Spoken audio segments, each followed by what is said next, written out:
Shri Rajendran Pandalam ADGP MR Ajith കുമാറിന് clean chit നൽകിയിരിക്കുകയാണ്. ഇതൊക്കെ നമ്മൾ നേരത്തെ കരുതിയത് തന്നെയാണ്. അതുപോലെ തന്നെ P. വിജയൻ IPS അദ്ദേഹവുമായിട്ട് ഇപ്പോൾ MR അജിത് കുമാറിൻ്റെ പോര് മുറുകുകയാണ്. P. വിജയനെ നേരത്തെ തന്നെ പല കാര്യങ്ങളിലും കുരുക്കിട്ട് നിർത്താൻ ശ്രമിച്ചതാണ് MR അജിത് കുമാർ. നമുക്കറിയാം P. വിജയന് ഈ പിടികിട്ടാത്ത രീതിയിൽ അങ്ങ് കയറിപ്പോവുമായിരുന്നു.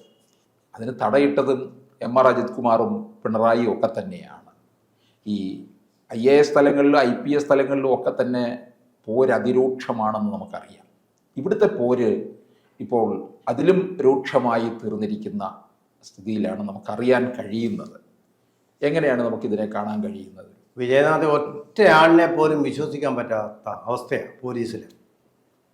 നമ്മൾ നേരത്തെ കോൺഗ്രസിൻ്റെ കാര്യം പറഞ്ഞു, കോൺഗ്രസിൻ്റെ അവസ്ഥ നമ്മൾ പറഞ്ഞു. ആ ക്രാബ് ഞണ്ടിൻ്റെ കാല് വെച്ച് കാലിൽ പിന്നോട്ട് വലിക്കുന്ന താഴെയുള്ള ഞണ്ടുകൾ, ഇതിനേക്കാളും വളരെ വഷളാണ് പോലീസിലെ, അതുപോലെ തന്നെ IAS തലത്തിലെ, IFS തലത്തിലെ, IPS തലത്തിലെ എല്ലാ സ്ഥിതിയെന്നാണ് എനിക്കിപ്പോൾ മനസ്സിലാകുന്നത്. അതായത് പാരവെപ്പുകൾ ഇപ്പോഴെങ്കിലും തുടങ്ങിയതല്ല, ഇത് പണ്ട് മുതലേ വളരെ സജീവമാണ്. രണ്ട് വിഭാഗക്കാരുണ്ട് IAS അല്ലെങ്കിൽ IPS ഈ സർവീസുകളിലെല്ലാം. ഒന്ന് അധികാര കസരയിലിരിക്കുന്നവരുടെ കാല് നക്കുന്ന ആൾക്കാർ, അവർക്ക് പദസേവ ചെയ്തു കൊടുക്കുന്ന ആൾ. ഇപ്പം TP സെൻകുമാർ അദ്ദേഹത്തിൻ്റെ ആത്മകഥയായിട്ടുള്ള സർവീസ് സ്റ്റോറി ആയിട്ടുള്ള എൻ്റെ പോലീസ് ജീവിതം അതിൽ പറഞ്ഞിരിക്കുന്നത് രമൺ ശ്രീവാസ്തവയല്ല അങ്ങനെ അത്തരത്തിലൊരാളായിരുന്നു എന്നാണ് പറയുന്നത്. നമുക്കറിയാം K. കരുണാകരൻ്റെ അടുത്ത ആളായിരുന്നു രമൺ ശ്രീവാസ്തവ എന്നാണ് പറയുന്നത്. അതുപോലെ പല മഹാന്മാരും പുറമെ യൂണിഫോം ഇട്ട് നമ്മൾ കാണുമ്പോൾ വലിയ എമ്പട്ടൻ പോലീസ് ഉദ്യോഗസ്ഥന്മാരാണെന്ന് തോന്നുന്ന പലരും ഇതിന് ബെഹ്റ ജേക്കബ് പുന്നൂസിനെ പറ്റിയും അദ്ദേഹം പറഞ്ഞിട്ടുണ്ട്, ഇതേ അഭിപ്രായം തന്നെ പറഞ്ഞിട്ടുണ്ട്. ഇങ്ങനെ രണ്ടു വിധം ആൾക്കാർ തമ്മിലുള്ള നിരന്തരമായിട്ടുള്ള ഒരു വൈരുദ്ധ്യാത്മക ഭൗതിക സംഘർഷമാണ് പോലീസിൽ നടന്നുകൊണ്ടിരിക്കുന്നത്. എപ്പോഴും ഉണ്ട്. പദസേവ ചെയ്യാൻ കുറേ പേര്, പോലീസിൻ്റെ സർവീസ് റൂൾസ് അനുസരിച്ച് കാര്യം ചെയ്യാൻ കുറേ പേര്, ഇവർ തന്നെ നിരന്തരമായിട്ടുള്ള സംഘർഷങ്ങൾ ഉണ്ടായിക്കൊണ്ടേയിരിക്കുകയാണ്, ഒരു സന്ധിയുമില്ലാത്ത രീതിയിൽ. ഇതിൻ്റെ പ്രധാനപ്പെട്ട കാരണം പോലീസ് സേനയിൽ ഉണ്ടാകേണ്ട പരിഷ്കാരങ്ങളെ സംബന്ധിച്ച് പല കമ്മിറ്റികളും കമ്മീഷനുകളും പഠിച്ച് സമർപ്പിച്ച റിപ്പോർട്ടുകളൊന്നും തന്നെ നടപ്പാക്കിയിട്ടില്ല. പോലീസ് എന്ന് പറയുന്നത് കാവൽ നായ്ക്കളായിട്ട് അധികാരികൾ കൊണ്ടു നടക്കുക എപ്പോഴും. അതിൻ്റെ ഫലമായിട്ടാണ് ഈ രണ്ട് ഗ്രൂപ്പ് ഉണ്ടാവുന്നത്, അല്ലെങ്കിൽ ഒരു ഗ്രൂപ്പേ ഉണ്ടാവും. സർവീസ് അനുസരിച്ച് ഇൻഡിപെൻഡൻ്റ് ആയിട്ട് സ്കോട്ട്ലൻഡ് യാർഡിൻ്റെ മാതൃകയിൽ കാര്യങ്ങൾ നിർവഹിക്കുക, അതല്ല ഇവിടെ ഉണ്ടാവുന്നത്. കഴിഞ്ഞ ദിവസം നമ്മൾ കണ്ടതല്ലേ, ഒരു SP PV അൻവർ എന്ന MLAക്ക് മുമ്പിൽ പദസേവ നടത്തുന്നത്. ഇങ്ങനെ ഒരു ആത്മാഭിമാനമുള്ള ഒരു ഉദ്യോഗസ്ഥന് ചേർന്നതാണോ ഇത്? ഇവരെയൊക്കെ വലിയ പരീക്ഷകളൊക്കെ എഴുതി അദ്ദേഹത്തിന് പ്രൊവൈഡഡ് തന്നെ. അതെ, കേഡറിന്റെ പേര് തന്നെ എത്രമാത്രം വലുതാണ്. കൊടുക്കുന്ന സൗകര്യങ്ങൾ, ആനുകൂല്യങ്ങൾ, ഇത്രയൊക്കെ ശമ്പളം, ഇത്രയൊക്കെ കിട്ടിയിട്ടും ഒരു ചുമട്ടു തൊഴിലാളിക്ക് പോലും ഇല്ലാത്ത തരത്തിൽ ഉള്ള നാണക്കേടൽ. ചുമട്ടു തൊഴിലാളിയൊക്കെ എത്ര അന്തസ്സായിട്ടാണ് ജോലി ചെയ്യുന്നത്, അവൻ്റെ ശമ്പളത്തിന് വേണ്ടി അവൻ ബാധിക്കും. പക്ഷെ നട്ടെല്ലുണ്ട്, ആ നട്ടെല്ലൂരി വെച്ച് നട്ടെല്ലിന് പകരം വാഴപ്പിണ്ടി വെച്ചിരിക്കുന്ന ധാരാളം പോലീസ് ഉദ്യോഗസ്ഥന്മാരുണ്ട്. കനത്ത മീശയൊക്കെ കാണുമായിരിക്കും, പക്ഷേ ഈ നട്ടെല്ല് പണിഞ്ഞിരിക്കുന്നത് വാഴപ്പിണ്ടി കൊണ്ടാണ്. ഈ അവസ്ഥയിലുള്ള പലരുമാണ് നമ്മുടെ ഈ പോലീസ് സേനയുടെ വലിയ ശാപം. ഇങ്ങനെ ഒരുപാട് ഉദാഹരണങ്ങളുണ്ട്. അങ്ങനെ ഈ അന്വേഷണങ്ങൾ വരുന്നു. ഇയാൾ ഇത് ചെയ്തിട്ടുണ്ടെന്ന് പദസേവ ചെയ്യുന്ന ആൾ പറയുമ്പോൾ ഉടനെ അയാൾക്കെതിരെ അന്വേഷണം, അയാളെ ഒതുക്കുന്നു, അങ്ങനെ പലതും ചെയ്യുന്നു. അങ്ങനെ തന്നെ ആയിരിക്കണം ഒരു പക്ഷേ MR അജിത് കുമാറിനും പറ്റിയതെന്നാണ് ഞാൻ കരുതുന്നത്. ഇവിടെ ഇപ്പോൾ പറയുന്നു P. വിജയൻ ഇപ്പോൾ പരസ്യമായിട്ട് പ്രസ്താവന നടത്തിയിരിക്കുകയാണ്. അജിത് കുമാർ കള്ളമൊഴി നൽകി തനിക്കെതിരെ എന്നാണ് പറഞ്ഞിരിക്കുന്നത്. അപ്പോൾ CPIനുള്ള ഒരു സ്പർദ്ധ ഉണ്ടാകുന്നത് പണ്ടേ ഉണ്ട്. എലത്തൂർ ട്രെയിൻ തീവെപ്പ് കേസ് സമയത്താണ് അതിന്റെ പ്രശ്നം വന്നു കഴിഞ്ഞപ്പോൾ വിജയനെ ഒന്ന് കൊടുക്കാൻ ശ്രമിച്ചു. അതിൻ്റെ കാര്യമെന്ന് പറഞ്ഞാൽ വിജയനാഥൻ, നമ്മൾ ഒരു റിപ്പോർട്ട് എക്സ്ക്ലൂസീവ് ഇങ്ങനെയുള്ള സെൻസിറ്റീവായിട്ടുള്ള വിഷയങ്ങളിൽ പത്രക്കാർക്ക് കിട്ടുമ്പോൾ പത്രക്കാർക്ക് അത് പാൽപ്പായസമാണ്, നമ്മൾ മനസ്സിലാക്കണം. പക്ഷേ പോലീസ് സർവീസിലിരിക്കുന്നവർക്ക് അത് കയ്പുനീരാണ്. കയ്പുനീരെന്ന് പറഞ്ഞാൽ അന്വേഷണം അത് തടസ്സപ്പെടുത്തും. ഈ രഹസ്യങ്ങൾ രഹസ്യമായിട്ടിരിക്കേണ്ടതാണ്. എന്നിട്ടും പത്രക്കാരുടെ പ്രീതിക്ക് വേണ്ടിയോ പ്രീണനത്തിന് വേണ്ടിയോ അവരിൽ നിന്ന് എന്തെങ്കിലും സാധിക്കാനോ വേണ്ടി പല പോലീസ് ഉദ്യോഗസ്ഥരും ഇങ്ങനെയുള്ള അതീവ രഹസ്യമായിട്ടുള്ള കാര്യങ്ങൾ പത്രക്കാർക്ക് ചോദിച്ചു കൊടുക്കും. എന്തിനാ? മേലിലുള്ള ഉദ്യോഗസ്ഥനിട്ട് പാര വയ്ക്കാൻ വേണ്ടി. ഇതോടുകൂടി ആ കേസിൻ്റെ അന്വേഷണം അവിടെ നിലയ്ക്കുകയാണ് ചെയ്യുന്നത്. പത്രക്കാർക്ക് അത് കഴിയേണ്ട കാര്യമില്ല. അവർ ഈ വാർത്ത കിട്ടിയാൽ കൊടുക്കുക എന്നുള്ള അവരുടെ ഡ്യൂട്ടിയാണ്. പക്ഷേ പോലീസിനെ സംബന്ധിച്ചിടത്തോളം അവരുടെ ഡ്യൂട്ടിയിൽ അത് വലിയൊരു തടസ്സവും അവർ പരാജയവുമായിട്ട് തീരും.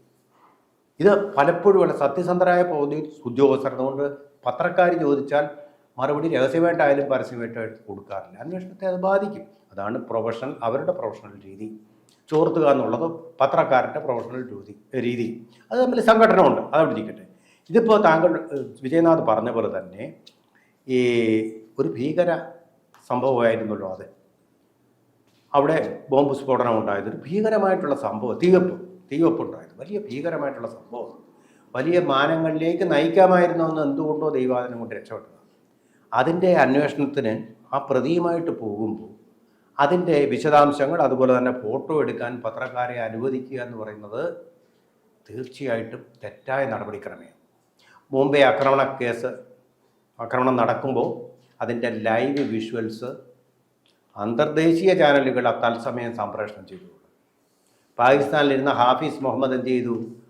അത് നോക്കിക്കൊണ്ട് തൻ്റെ ഈ ഭീകര സംഘം എങ്ങോട്ടൊക്കെയാണ് സഞ്ചരിക്കേണ്ടതെന്ന് റിമോട്ട് കൺട്രോളിലൂടെ ഇവർക്ക് പറഞ്ഞു കൊടുത്ത ആ ഓപ്പറേഷൻ വിജയിപ്പിച്ചു. പത്രക്കാർ ചെയ്ത അവരുടെ ഡ്യൂട്ടിയാണെന്ന് പറയും. പക്ഷേ അതുമൂലം എന്താ സംഭവിച്ചത്? മുംബൈയിൽ കൂടുതൽ ആളുകളുടെ ജീവനെടുക്കാനാണ് അത് സഹായിച്ചത്.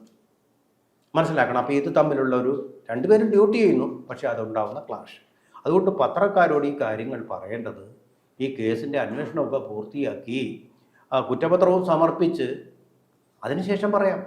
അല്ലാതെ പാതി വെന്ത സാധനം ഇങ്ങനെ വിളമ്പുന്നത് പി വിജയനായാലും ഏത് വിജയനായാലും അത് തെറ്റാണ്. അത് പോലീസിനും ഇവിടുത്തെ സാധാരണ ജനങ്ങൾക്കും അത് സേവനമല്ല ചെയ്യുന്നത് എന്നുള്ളതാണ്. ഇപ്പോൾ അദ്ദേഹം പറഞ്ഞിരിക്കുന്നത് കള്ളമൊഴി നൽകി എന്നുള്ളത് ഇദ്ദേഹത്തിന് നേരിട്ട് പോലീസിൽ പറഞ്ഞാൽ മതി. എന്തിനാണ് ഈ പത്രത്തിൽ ഈ വാർത്ത കൊടുക്കുന്നത്? കാരണം ഇപ്പോൾ MR അജിത് കുമാറിന് ഇപ്പോൾ എന്താ DGP ആയിട്ട് അടുത്ത മാസം പ്രൊമോഷൻ കിട്ടുക. അപ്പോൾ അതിന് ഞാൻ പറഞ്ഞ ഫിഡിലർ ക്രാബ് പോലെ ഞണ്ട് പോലെ പുറകോട്ട് പിടിച്ച് വലിക്കുക. ഇദ്ദേഹത്തിന് ക്ലീൻ ചിറ്റ് ഒന്നും കൊടുത്തിട്ടില്ല കേട്ടോ MR അജിത് കുമാറിന്. അന്വേഷണം നടക്കുന്നതേ ഉള്ളൂ. പക്ഷേ നിയമപരമായിട്ട് അദ്ദേഹത്തിന് കിട്ടേണ്ട പ്രൊമോഷൻ അങ്ങ് കൊടുത്തിരിക്കുന്നേ ഉള്ളൂ. ഈ വരുന്ന കേസുകളിൽ ഇദ്ദേഹത്തിന് എതിരാണ് തെളിവെങ്കിൽ ഇതൊക്കെ ചിലപ്പോൾ പുനരാലോചിക്കും. അതാണല്ലോ ബിനോയ് വിശ്വം പറഞ്ഞത്. നിയമപരമായ ശരി ആണത് പ്രൊമോഷൻ കൊടുത്തത്, പക്ഷേ രാഷ്ട്രീയമായ ശരിയല്ല. ബിനോയ് വിശ്വം പറഞ്ഞതൊക്കെ ഓർക്കുന്നുണ്ടോ? ഒരു നിമിഷം ഇദ്ദേഹം തൊപ്പി വെച്ചുകൊണ്ട് ആ കസേരയിൽ ഇരിക്കുകയില്ല എന്നൊക്കെ ഭീഷണിപ്പെടുത്തി പോയതല്ലേ? സമരസപ്പെട്ടല്ലോ. അന്ന് ADGP ആയിരുന്ന ആള് ഇപ്പോൾ ഒരു തൂവലും കൂടി വെച്ച്, അദ്ദേഹത്തിൻ്റെ തൊപ്പിയിൽ ഒരു തൂവലും കൂടി വെച്ച് ഒരു ബാഡ്ജും കൂടെ കൂടുതൽ കിട്ടി, ഒരു പുതിയ തൊപ്പി കിട്ടി. ശരി, ആ തൊപ്പിയും കൊണ്ടിരിക്കത്തില്ല, ഇനി പുതിയ തൊപ്പിയും കൊണ്ടിരിക്കും. മനസ്സിലായോ? അപ്പോൾ ഇത് നിയമപരമായിട്ട് അങ്ങനെ അവരെ ഒന്നും ശിക്ഷിക്കാൻ പറ്റില്ല. ഇന്ത്യൻ സർവീസ് നിയമങ്ങളുണ്ട്, പോലീസ് സർവീസ് നിയമങ്ങളുണ്ട്. അതനുസരിച്ച് നടപടികൾ ഗവൺമെൻറ് എടുക്കാൻ ബാധ്യസ്ഥതയാണ്. ആ ബാധ്യസ്ഥ അല്ലെങ്കിൽ കോടതി ചോദ്യം ചെയ്യും, കോടതി കേസ് പോയാൽ ചോദ്യം ചെയ്യും. അപ്പോൾ പി വിജയൻ അവിടെ ഇരുന്നുകൊണ്ട് ഇത് പോലീസിലുണ്ട്. അവർ തമ്മിലുള്ള ഈ വിജയനോടുള്ള ഒരു അസൂയ മൂത്തതെന്ന് പറയുന്നത്, ഇടയ്ക്ക് വിജയൻ പ്രധാനമന്ത്രിയുടെ ഒരു ഇഷ്ടപാത്രമൊക്കെയായി മാറി. പി വിജയൻ അതായത് ശബരിമലയിലെ പുണ്യം പൂങ്കാവനം പദ്ധതിയിലൂടെ നരേന്ദ്രമോദിയുടെ പ്രതിമാസ റേഡിയോ പ്രഭാഷണ പരിപാടി മൻ കി ബാത്തിൽ ആ പുണ്യം പൂങ്കാവനത്തെയും പി വിജയനെയും പരാമർശിക്കുന്നുണ്ടായിരുന്നു. അത് ഇവർക്കൊക്കെ തന്നെ അല്പം ഹാലിളകി. അന്ന് പി വിജയനെ സംഘിയായിട്ട് ഇവർ ചിത്രീകരിക്കാൻ തുടങ്ങി. പിന്നീട് അത് കഴിഞ്ഞ് മൻ കി ബാത്തിന്റെ 100ാം പതിപ്പിൽ പി വിജയന് ഡൽഹിയിലേക്ക് പ്രത്യേക ക്ഷണം ഉണ്ടായിരുന്നു. വിട്ടില്ല ഇവിടെ. അപ്പൊ അങ്ങനെയൊക്കെ ചില അതുകൊണ്ട് സർവത്രയാണ്. ഇപ്പം നമുക്കറിയാമല്ലോ, ദൂരദർശനിൽ തന്നെ വിദേശത്തേക്ക് യാത്ര പോകാൻ അനുവാദം കിട്ടിയ ആളിനെ അവിടെ അനുവദിക്കാതെ ഒക്കെ അയാളെ പീഡിപ്പിച്ചിട്ടുള്ള സംഭവങ്ങളൊക്കെ എത്രയോ ഉണ്ട്. എല്ലാ സർവീസിലും ഉണ്ട്.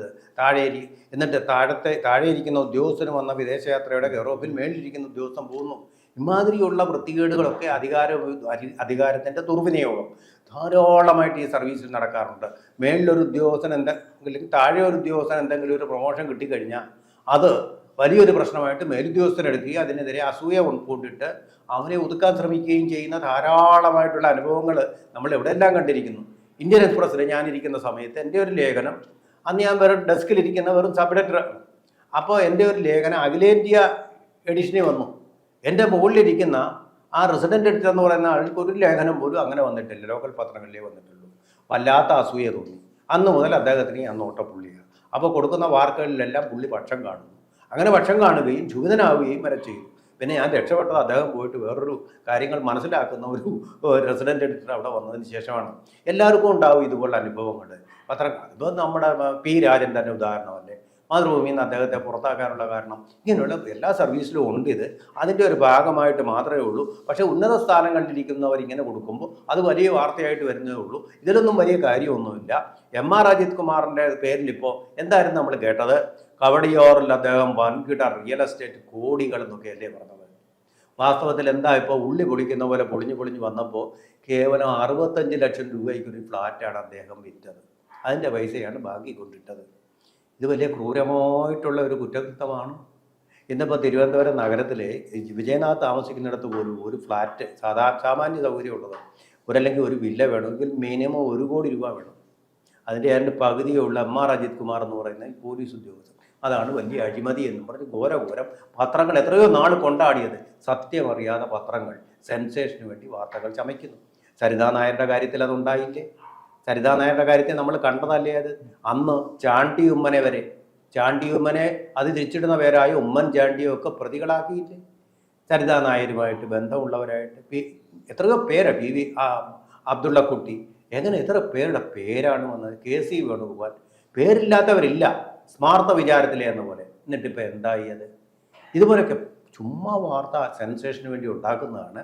ആ സെൻസേഷൻ്റെ ഫലമായി ഈ സർവീസിൻ്റെ ക്വാളിറ്റിയും മേന്മയും പ്രൊഫഷണലിസവും നഷ്ടപ്പെടുകയും ചെയ്യുന്നുണ്ട്. അതിനകത്ത് ഈ പറഞ്ഞ പോലെ 2 തരത്തിലുള്ള ആൾക്കാരുണ്ട്. ദുഷ്ടന്മാരും അതുപോലെ തന്നെ നല്ലവരുമുണ്ട്. നല്ലവർക്കാണ് ഈ ദുഷ്പേര് കുഴപ്പം ഉണ്ടാക്കുക എന്നാണ് ഞാൻ മനസ്സിലാക്കിയിട്ടുള്ളത്. കൂടുതൽ വാർത്തകളും വിശേഷങ്ങളും നിങ്ങളിലേക്ക് എത്താൻ ABC മലയാളം സബ്സ്ക്രൈബ് ചെയ്യുക, ബെൽ ബട്ടണും അമർത്തുക.